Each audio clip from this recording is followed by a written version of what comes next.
Kalau untuk pakan tambahannya kurang lebih sebanyak 1 kilo lah per ekor. Tapi kalau nanti yang menyusui itu biasanya kita tambahi teman-teman, kita tambahi supaya produksi susunya lebih banyak gitu.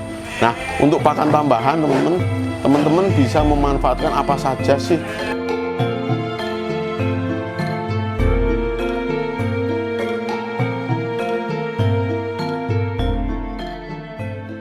Halo teman-teman, apa kabar? Semoga sehat selalu teman-teman. Teman-teman, sore ini saya di kandang karena di luar hujan, jadi ngambil videonya di dalam kandang.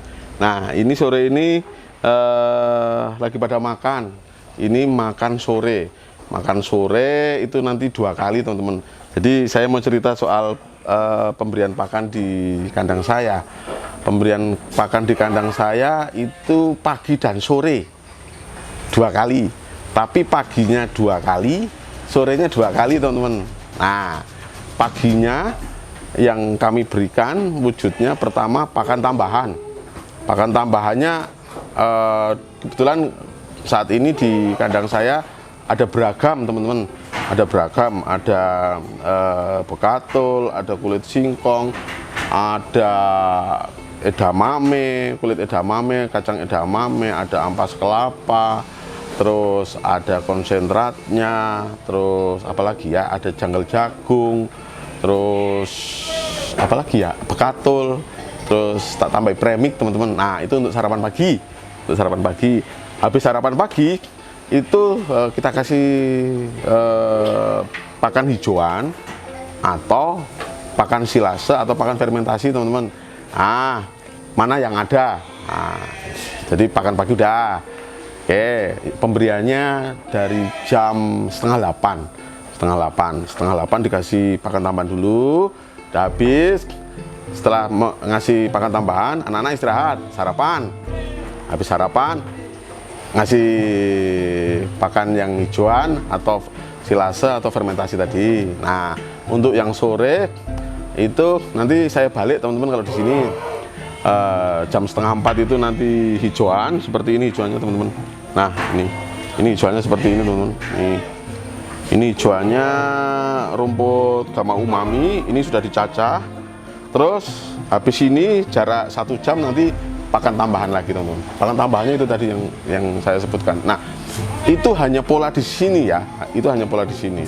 Yang saya mau sampaikan adalah pemberian pakan kambing domba itu minimal 2 kali dalam sehari. Minimal 2 kali dalam sehari. Minimal pagi sore. Kalau bisa 3 kali bagus, kalau bisa 4 kali bagus.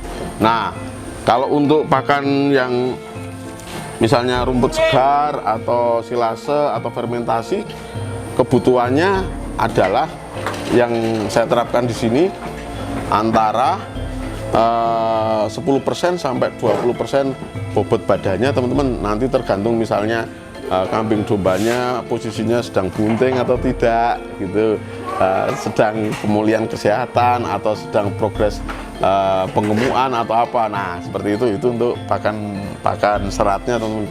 Kalau untuk pakan tambahannya kurang lebih sebanyak 1 kilo lah per ekor. Tapi kalau nanti yang menyusui itu biasanya kita tambahi teman-teman, kita tambahi supaya produksi susunya lebih banyak gitu.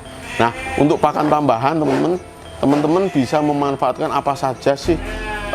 Beragam ini teman-teman, beragam limbah pertanian yang ada di sekitar teman-teman. Jadi wah, di tempat saya ternyata banyak limbah singkong. Udah, limbah singkong itu dimanfaatkan semua. Ternyata di tempat saya banyak limbah jagung dari janggal jagung, jenjet atau tumpinya, sampai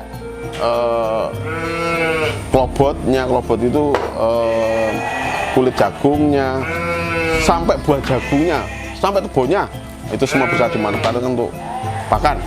Nah, misalnya teman-teman ada di daerah yang produksi minyak kelapa.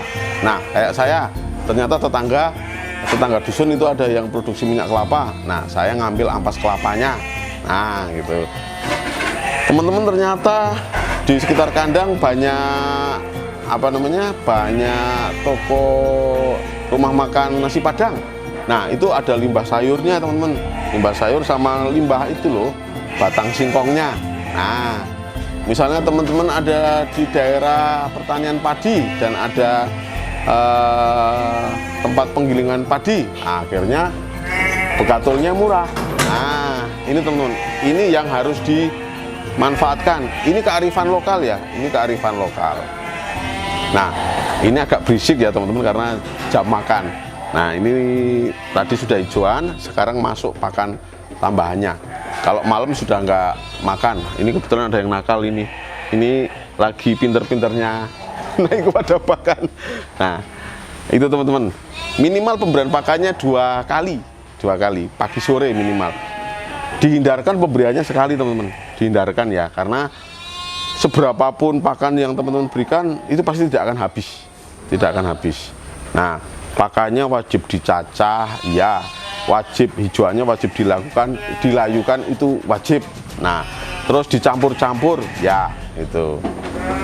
Mas, saya nggak punya pakan tambahan, solusinya gimana? Solusinya, pakan hijauannya harus lebih variatif. Jadi sekali pemberian pakan hijauan itu bisa 6, 10, 12 jenis.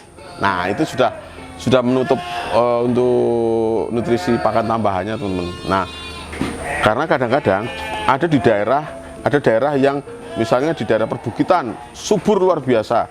Itu banyak kaliandra, singkong karet, ada maoni, ada lamtoro, ada turi dan sebagainya. Nah, itu bisa dimanfaatkan semua daunnya, teman-teman. Nah, itu namanya malah benar-benar komplit, teman-teman, hijauannya komplit, top banget itu. Nah, karena itulah kearifan lokalnya di situ. Teman-teman, untuk minumnya bagaimana? Untuk minumnya kalau bisa selalu standby. Jadi walaupun teman-teman di daerah perbukitan yang dingin, tidak apa-apa, disediakan aja. Airnya air biasa aja, air biasa, nggak perlu ditambahi macam-macam. Karena misalnya kayak untuk garam segala macam, teman-teman bisa masukkan di bambu kayak kentongan gitu, itu untuk garam jilatnya, teman-teman. Nah, apakah minumannya harus dikasih probiotik? Enggak. Apakah minumannya harus dicampur sama tetes tebu, molase? Enggak, teman-teman. Cukup air biasa aja, air biasa. Apakah harus direbus? Enggak perlu. Kalau teman-teman punya 1000 ekor nanti ngerebus airnya susah.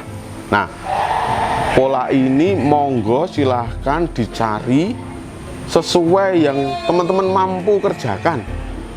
Wah, saya bisanya ngasih makan ternak saya itu jam 6:15 pagi, mas, paginya. Karena jam 6:30 itu saya harus berangkat. Nah, kasihlah rutin 6:30 paginya. Nah, untuk sorenya saya bisanya ngasihnya jam 5. Soalnya jam 4:15 saya baru sampai rumah. Nah, jam 5 itu rutin ngasihnya. Kuncinya hanya rutin. Kunci utamanya rutin. Nah, kalau sudah rutin, nanti kita tinggal ngatur komposisi pakannya segala macam. Nah, supaya hasilnya sesuai yang kita harapkan. Nah, teman-teman, pola pakannya, jam makan segala macamnya ngikuti teman-teman lah yang dimampui. Jangan memaksa memberikan pakan 4 kali, tapi yang malam nanti nggak ajek, nggak tentu waktunya, jangan. Yang penting waktunya harus pasti. Wah, melesetnya jangan lebih dari 1 jam. Karena nanti kalau sudah pakai pola jam makan, wis ternak itu kambing dombanya hanya keluar suaranya ketika jam makan aja. Karena pengen didahulukan.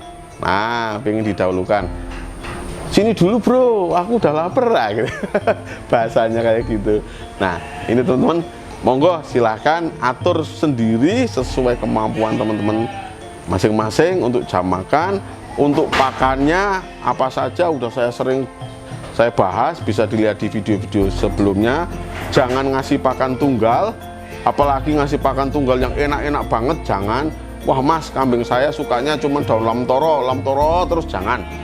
Harus dicampur, ada lamtoro, ada daun kelor, ada daun kelapa, ada daun karet, ada daun angsana, ada daun akasia, misalnya seperti itu. Jadi dicampur-campur. Nah, campur-campur ini pun harus konsisten ya. jangan ini 1 bulan campur-campur, bulan keduanya monoton, jangan. Sebisanya teman-teman untuk memastikan pakannya pakan bervariasi. Teman-teman, ini sekilas mengenai makan sore ini, semoga bermanfaat. Tetap semangat teman-teman. Saya yakin ketika kita berjuang bersama-sama di usaha ternak kambing domba ini, maka kita akan sejahtera. Yang penting kita tetap semangat teman-teman, kita tetap konsisten, mensyukuri apa yang kita punyai saat ini, dan kita tetap membangun cita-cita target masing-masing sesuai kemampuan. Terima kasih teman-teman sudah berkenan menyaksikan video ini, semoga bermanfaat. Bagi yang belum subscribe silahkan subscribe, bagi yang sudah subscribe semoga tayangan-tayangan kami bermanfaat untuk teman-teman semuanya. Sampai jumpa di video-video selanjutnya. Terima kasih.